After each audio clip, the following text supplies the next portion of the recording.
Caïn a-t-il épousé? Genèse 4, verset 17. Caïn connut sa femme, l'une des descendantes d'Adam, et elle conçut et enfanta Enoch. Caïn bâtit ensuite une ville, et il donna à cette ville le nom de son fils Enoch. Peut-être qu'aucune autre femme mentionnée dans les Écritures n'a causé plus de confusion parmi les chrétiens que la femme de Caïn. Dans le jardin d'Éden, l'humanité a commencé avec deux figures façonnées par Dieu, Adam et Ève, les premiers humains. Adam et Ève étaient les porteurs de l'image de Dieu, purs et beaux. Leur existence témoignait de l'amour et de la créativité de Dieu. De l'union de ces deux-là vinrent leurs enfants, parmi lesquels deux noms se démarquent, Caïn et Abel. Genèse 4, verset 1. Adam connut Ève, sa femme, elle conçut et enfanta Caïn. Peu après, Abel, son frère, vint au monde. Leurs histoires d'amour, de jalousie et de tragédie donneraient l'exemple de l'expérience humaine. Caïn était le fils premier-né d'Adam et Ève, le premier homme et la première femme créés par Dieu. Malheureusement, Caïn est surtout connu pour avoir commis le premier meurtre de la Bible. Au fil du récit, une question émerge de l'ombre, après les incidents tristement célèbres où Caïn, dans un accès de jalousie, tue son frère et est exilé au pays de Nod, dont le nom signifie errance en hébreu. Le pays de Nod n'est pas décrit en détail, mais son nom symbolise le destin de Caïn comme un vagabond et un paria. Là, la Bible mentionne dans Genèse 4, verset 17, que Caïn connut sa femme, elle conçut et enfanta Enoch. La question persistante qui déconcentre un grand nombre est: qui était sa femme? D'où venait-elle? Où l'a-t-il trouvée? Puisqu'Adam et Ève étaient les premiers humains sur la terre et qu'avec Caïn et Abel, il n'y avait que 4 personnes au total. Dans Genèse 2, la Bible raconte comment Dieu a créé l'homme, puis la femme, le 6e jour de la création.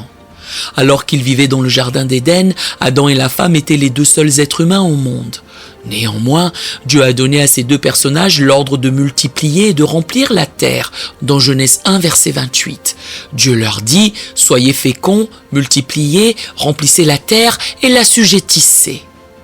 Malheureusement, Adam et Ève ont péché avant de pouvoir exécuter le plan de reproduction de Dieu.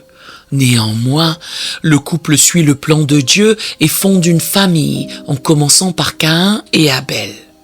De toute évidence, le plan de Dieu depuis le début était que ces 2 personnes conçoivent des enfants et que ces enfants aient à leur tour des enfants jusqu'à ce que la terre soit remplie de nations. Les instructions de Dieu à Adam et à la femme soulèvent une question évidente. Comment Dieu s'attendait-il à ce qu'un seul couple remplisse la terre?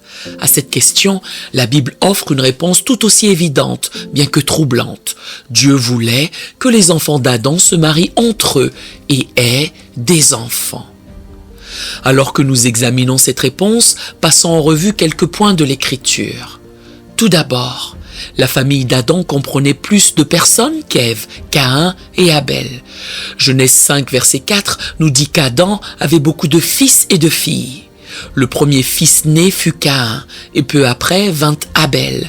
Mais cela ne signifie pas que d'autres frères et sœurs ne vivaient pas déjà au moment où Caïn a tué Abel. Au contraire, la plainte de Caïn dans Genèse 4, verset 14... Voici, tu me chasses aujourd'hui de cette terre, je serai caché loin de ta face, je serai errant et vagabond sur la terre, et quiconque me trouvera me tuera. Indique que d'autres membres de la famille d'Adam vivaient déjà en tant qu'adultes au moment où Caïn a tué Abel. Caïn a exprimé son inquiétude lorsqu'il a appris de Dieu qu'il devait errer dans le monde en guise de punition pour avoir tué Abel, car il a dit qu'il craignait que d'autres, c'est-à-dire d'autres membres de sa famille, le trouvent et se vengent de lui. Deuxièmement, bien que la Bible ne mentionne que 4 personnes par leur nom dans Genèse 4, la généalogie complète d'Adam est fournie au chapitre 5. Le fait que le chapitre 5 suive le chapitre 4 de manière séquentielle dans la Bible ne signifie pas que plusieurs des personnes énumérées dans la Genèse 5 n'étaient pas déjà en vie lors des événements du chapitre 4. Les chapitres généalogiques de la Genèse, y compris le chapitre 5, couvrent de longues périodes de temps, y compris des événements décrits dans d'autres chapitres de la Genèse, avant ou après leur ordre dans l'Écriture. Par conséquent, nous savons d'après les Écritures que dans les premières années qui ont suivi la chute, Adam et Ève ont élevé une famille composée de nombreux enfants qui ont atteint l'âge adulte et se sont unis par les liens du mariage pour fonder la génération suivante. Au moment où Caïn a tué Abel, de nombreux frères et sœurs vivaient dans des familles élargies.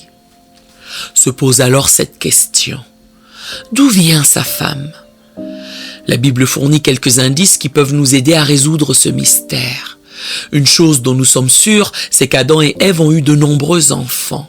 La Bible dit dans Genèse 5, verset 4, que les jours d'Adam après la naissance de Seth furent de 800 ans, et il engendra des fils et des filles. Ce verset implique qu'en plus de Caïn, Abel et Seth, Adam et Ève ont eu de nombreux autres enfants. S'il en est ainsi, il est logique de supposer que Caïn a épousé l'une de ses sœurs ou une proche parente, tout comme le reste de sa fratrie. Genèse 5, versets 1 à 5.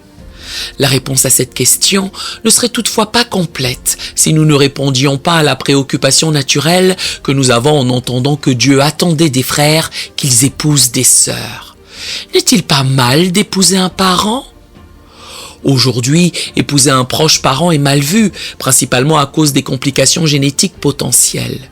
Toutefois, les choses étaient différentes au premier jour de l'humanité. Caïn a épousé sa sœur ou une autre parente, et Genèse 5, verset 4 indique spécifiquement qu'Adam a eu des fils et des filles.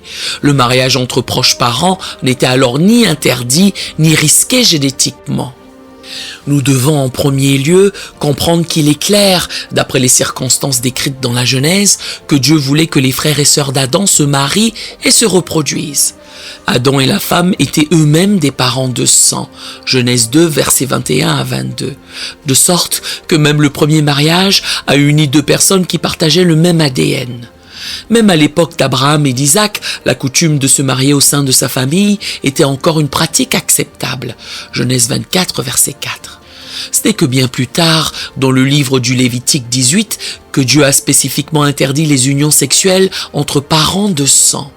De même, aujourd'hui, il est illégal dans la plupart des cultures, si ce n'est dans toutes, que des frères et sœurs se marient et aient des enfants. De telles unions sont considérées comme dangereuses car les enfants courent un risque beaucoup plus élevé de souffrir de maladies génétiques et la plupart des lois sur l'inceste sont justifiées sur la base de ce problème de santé. C'est lorsque Dieu a donné aux Israélites la loi de Moïse qu'il a fixé des lois interdisant à un homme d'épouser sa sœur ou sa nièce. Nul de vous ne s'approchera de sa parente pour découvrir sa nudité. Je suis l'Éternel. Lévitique 18, verset 6. À cette époque, Dieu interdit le mariage entre les personnes suivantes: la mère, le père, la sœur, le frère, le demi-frère, la femme du frère, la tante, l'oncle, la belle-mère, la petite-fille, la belle-fille et le beau-fils. Lévitique 18, versets 7 à 17. Avant cela, ce n'était pas interdit. Dieu a interdit ces unions au temps de Moïse pour protéger des risques croissants de progéniture difforme résultant de telles unions. De plus, le commandement contre ce type de pratique a renforcé la structure de l'unité familiale. Alors, pourquoi Dieu considère-t-il que le mariage entre frères et sœurs fut acceptable à l'époque d'Adam, mais qu'il a ensuite interdit ce type de relation ? La réponse se trouve dans la malédiction qui a frappé la terre à cause du péché d'Adam. Les instructions de Dieu à Adam et à la femme ont été données alors qu'ils vivaient tous deux dans le jardin et avant qu'ils ne tombent dans le péché. À cette époque, Adam existait tel qu'il avait été créé. Il était parfait. Son corps ne présentait aucun défaut. Dans cet état de perfection, il n'y aurait pas de stigmatisation ni de problème de santé liés au mariage entre frères et sœurs, puisque chaque être humain se reproduirait à la perfection. C'était tout simplement la voie naturelle tracée par Dieu. Cependant, au moment de la chute, Dieu a modifié l'état de sa création. En réponse au péché d'Adam, Dieu a prononcé une malédiction sur la terre et sur tout ce qui venait de la terre. Genèse 3, versets 17 à 19. Cette malédiction prévoyait que tout ce qui avait de la vie sur terre devait par nécessité mourir physiquement et retourner à la poussière. La mort des êtres vivants devait se produire par le biais d'un processus de décomposition. une détérioration lente et régulière de la conception parfaite de Dieu, culminant avec l'usure de la terre entière et de tout ce qu'elle contient, qui sera finalement remplacé. Ésaïe 51, verset 6, Psaume 102, verset 25 à 26, Hébreux 1, verset 10 à 12. Nos corps seront remplacés lors de la résurrection et le monde lui-même sera remplacé lors de l'avènement des nouveaux cieux et de la nouvelle terre. Les effets de cette malédiction se sont manifestés par étapes. Les premières générations d'hommes ont montré peu de signes de la malédiction, en continuant à vivre très longtemps, probablement parce que les défauts génétiques que Dieu a ordonnés pour produire la maladie et la fragilité physique menant à la mort étaient beaucoup moins répandus dans ces premières générations. Néanmoins, les descendants d'Adam sont tous morts un jour ou l'autre, comme l'exigeait la malédiction. Romains 5, verset 14.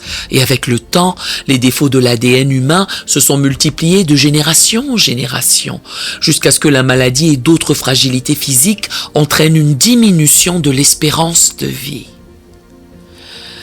Au moment où Israël a quitté l'Égypte lors de l'Exode, la population d'hommes et de femmes en Israël était abondante, ce qui éliminait la nécessité pour les frères d'épouser des sœurs.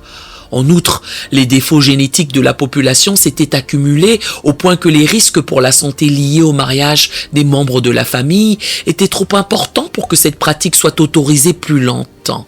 Dieu l'a donc interdite. Il est important de noter que la Bible ne donne aucune information sur le moment où Caïn a tué Abel ou sur leur âge lors de ce meurtre. Il n'est pas nécessaire de supposer que Caïn et Abel étaient de jeunes hommes ou adolescents à ce moment-là. S'ils avaient chacun plus de 50 ans, il aurait pu y avoir un nombre important de personnes vivantes à cette époque. Ceci est étayé par le fait qu'Adam et Ève ont eu beaucoup d'autres fils et filles, en plus de Caïn et Abel. Genèse 5, versets 3 à 4. Adam, âgé de 130 ans, engendra un fils à sa ressemblance, selon son image, et lui donna le nom de Seth. Les jours d'Adam, après la naissance de Seth, furent de 800 ans, et il engendra des fils et des filles. La Bible indique qu'Adam avait 130 ans lorsque Seth est né et qu'il a vécu 800 ans de plus. Dieu avait promis de multiplier grandement la conception d'Ève. Genèse 3, verset 16. Il dit à la femme, « J'augmenterai la souffrance de tes grossesses, tu enfanteras avec douleur, et tes désirs se porteront vers ton mari, mais il dominera sur toi. » Selon la tradition juive, Adam a eu 33 fils et 23 filles. Cela signifie qu'il y avait beaucoup de personnes vivantes à l'époque de Caïn et Abel. On estime qu'environ 32 000 personnes auraient pu être en vie lors de cet événement tragique. En outre, Genèse 5 documente la longévité impressionnante des descendants d'Adam. Si nous supposons que chaque couple a eu des enfants pendant seulement la moitié de sa durée de vie, la population au moment de la mort d'Adam aurait pu être assez importante. De plus, la généalogie de Genèse 5 indique que tous les descendants d'Adam jusqu'à la Mecque ont eu d'autres fils et filles. Compte tenu de ces faits, il n'y aurait eu aucun problème pour trouver une épouse à Caïn. Ainsi, avant son bannissement ou expulsion, Caïn aurait pu avoir de nombreuses femmes parmi lesquelles prendre une épouse. Les chrétiens qui pourraient avoir des inquiétudes concernant cette réponse devraient considérer que selon la Bible, les petits-enfants de Noé n'ont pas eu d'autre choix que d'épouser leurs frères et sœurs ou leurs cousins germains, puisqu'il n'y avait pas d'autres individus qui existaient à cette époque. 1 Pierre 3, verset 20, Genèse 7, verset 7. Il est également bon de noter qu'Abraham a épousé sa demi-sœur, Genèse 20, versets 2 et 12. Qu'Isaac a épousé Rebecca, la fille du cousin de son père Bethuel, Genèse 24, versets 15 et 67.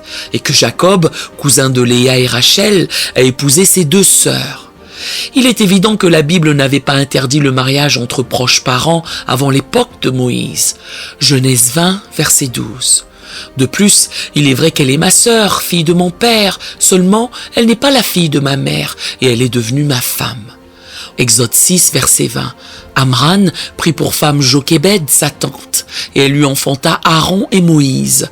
Les années de la vie d'Amran furent de 137 ans.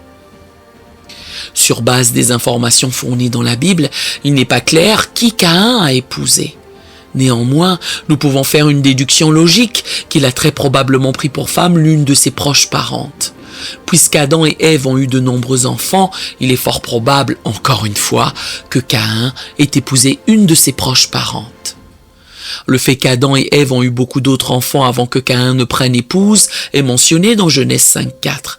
Il est hautement probable qu'il n'y avait pas seulement des enfants, mais aussi des petits-enfants d'Adam et Ève vivant au moment de la mort d'Abel. Certains suggèrent que la femme de Caïn appartenait à un groupe d'humains pré-adamiques qui aurait existé avant Adam et Ève. Cela dit, cette hypothèse soulève plus de questions qu'elle n'apporte de réponses. La Bible indique clairement qu'Adam fut le premier homme créé, et l'idée que Caïn aurait pu épouser quelqu'un appartenant à une race préexistante contredit cela. Genèse 2, versets 7 à 9. L'Éternel Dieu forma l'homme de la poussière de la terre, il souffla dans ses narines un souffle de vie, et l'homme devint un être vivant. Puis, l'Éternel Dieu planta un jardin en Éden, du côté de l'Orient, et il y mit l'homme qu'il avait formé. L'Éternel Dieu fit pousser du sol des arbres de toute espèce, agréables à voir et bons à manger, et l'arbre de la connaissance du bien et du mal. De plus, verset 20, Adam donna à sa femme le nom d'Ève, car elle a été la mère de tous les vivants. Ces deux faits excluent l'idée d'une race pré-adamique, parmi laquelle Caïn aurait choisi une épouse. Certains exégètes bibliques ont proposé que l'existence d'autres humains en dehors de Caïn et Abel peut s'expliquer en suggérant que Caïn et Abel n'étaient pas nécessairement les deux premiers fils d'Adam et Ève. Ils soutiennent que d'autres fils et filles ont peut-être été enfantés avant Caïn et Abel et que la Bible met simplement l'accent sur ces deux-là. Cependant, la Bible ne mentionne aucun autre enfant d'Adam et Ève avant Caïn et Abel. Une telle affirmation manque de fondement scripturaire et ne peut être complètement vérifiée. Qu'est-il arrivé à la famille de Caïn? Genèse 4, verset 17. Caïn connut sa femme, l'une des descendantes d'Adam, et elle conçut et enfanta Hénoc. Caïn bâtit ensuite une ville, et il donna à cette ville le nom de son fils Hénoc. Le commencement de l'industrie et de l'urbanisation peut être observé ici. L'homme se met au centre dès le départ. La ville fut nommée d'après le nom de son fils et non pas centrée sur Dieu.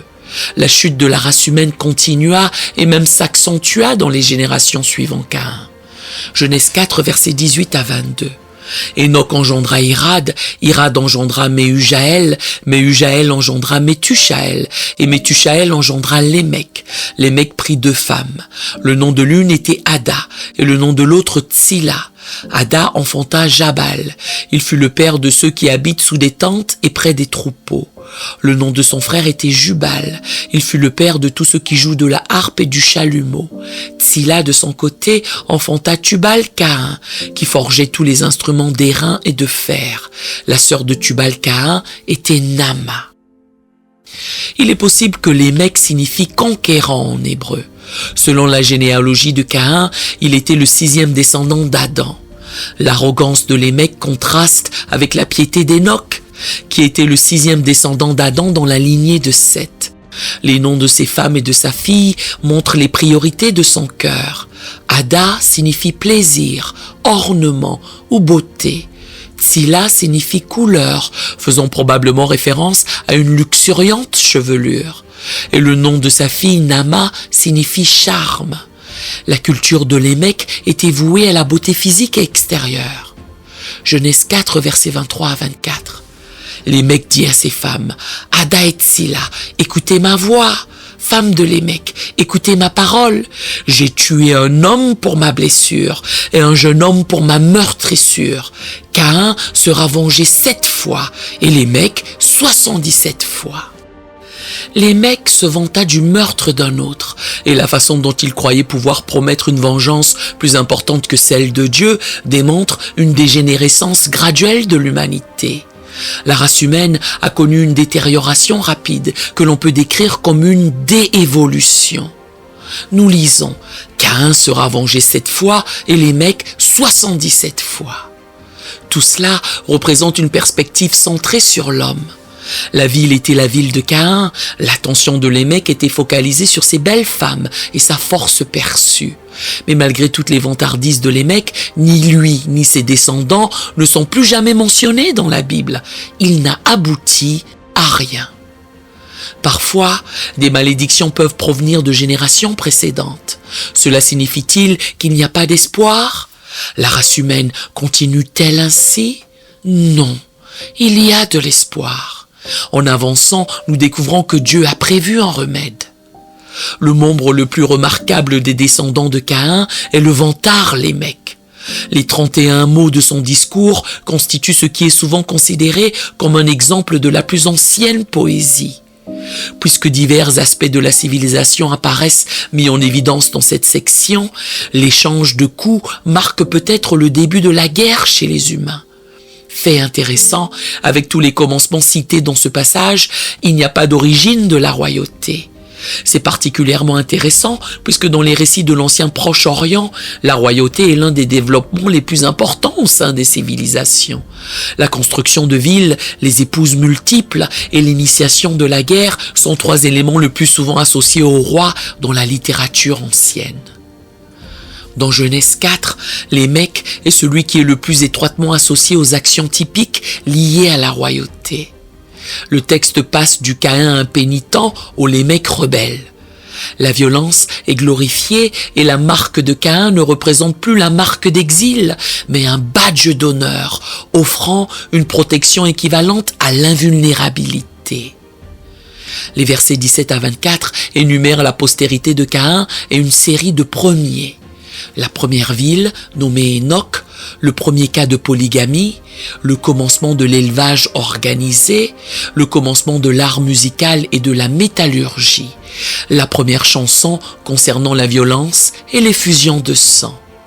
Dans la chanson, Lémec explique à ses femmes qu'il a tué un jeune homme en autodéfense, mais que, parce que ce n'était pas prémédité comme le meurtre d'Abel par Caïn, Lémec serait beaucoup plus à l'abri de représailles. Par ce discours de Lémec rapporté ici, et probablement très commenté à l'époque, il semble avoir été un homme méchant. Tout d'abord, observez avec quelle arrogance il parle à ses femmes, comme quelqu'un qui s'attendait à une grande considération et obéissance. « Écoutez ma voix, femme de Lémec !» Ensuite, observez comme il était sanguinaire et brutal envers tous ceux qui l'entouraient. J'ai tué un homme pour ma blessure et un jeune homme pour ma meurtrissure. Il se décrit comme un homme à l'esprit féroce.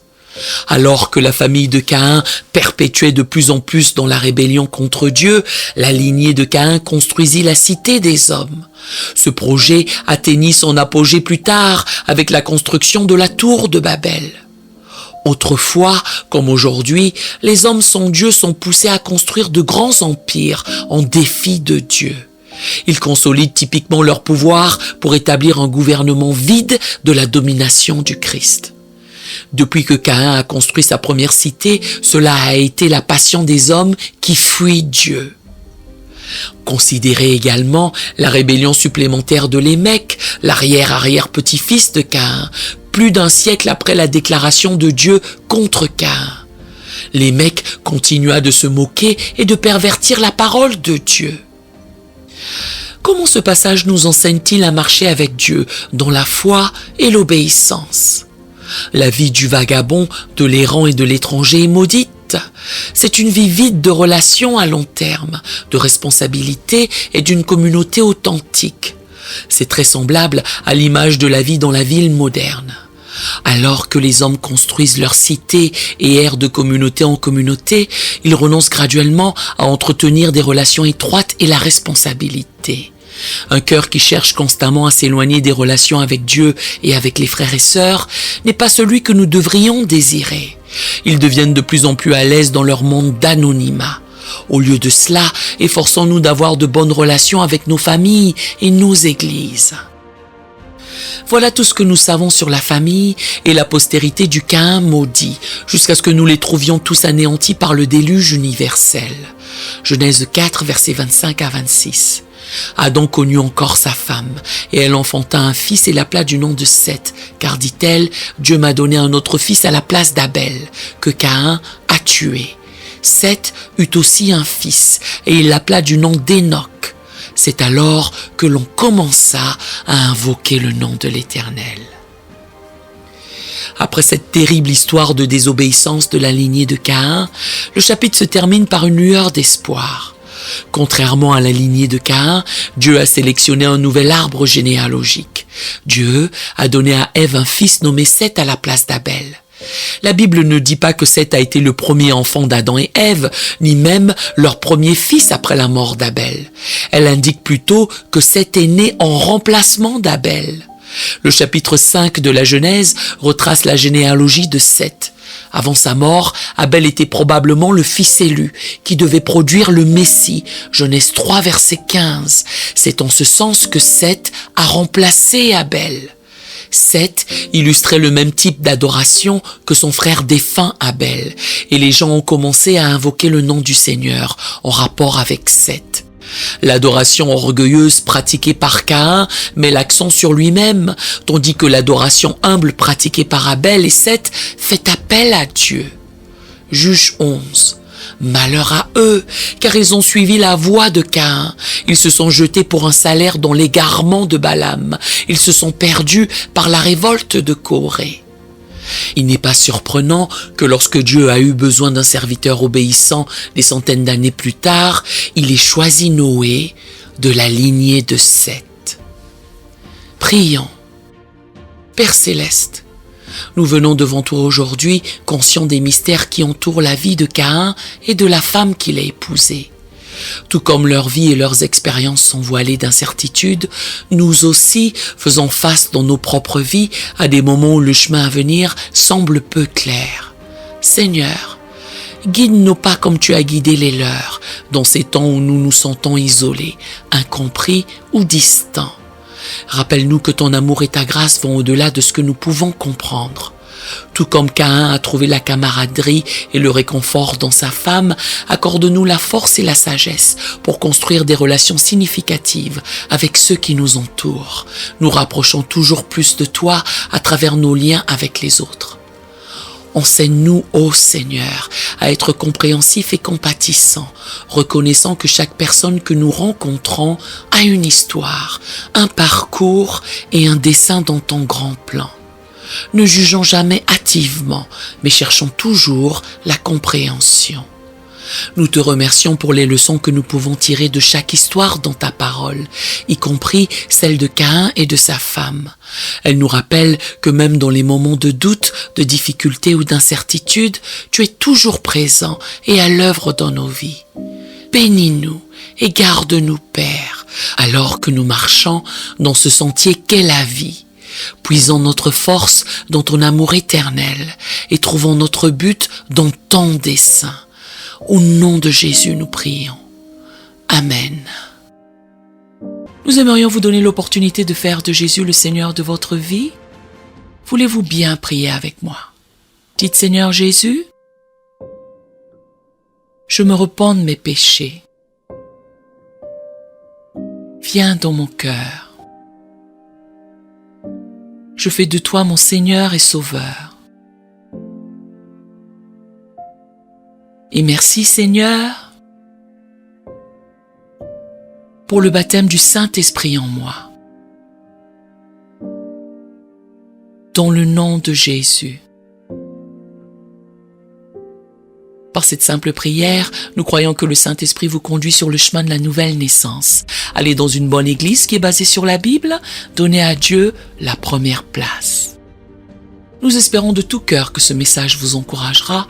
Si vous connaissez quelqu'un qui puisse être encouragé, s'il vous plaît, envoyez-le lui. Édifions le corps de Christ ensemble. Nous publions régulièrement des messages, des shorts et des prières. Appuyez sur la cloche des notifications pour vous le rappeler.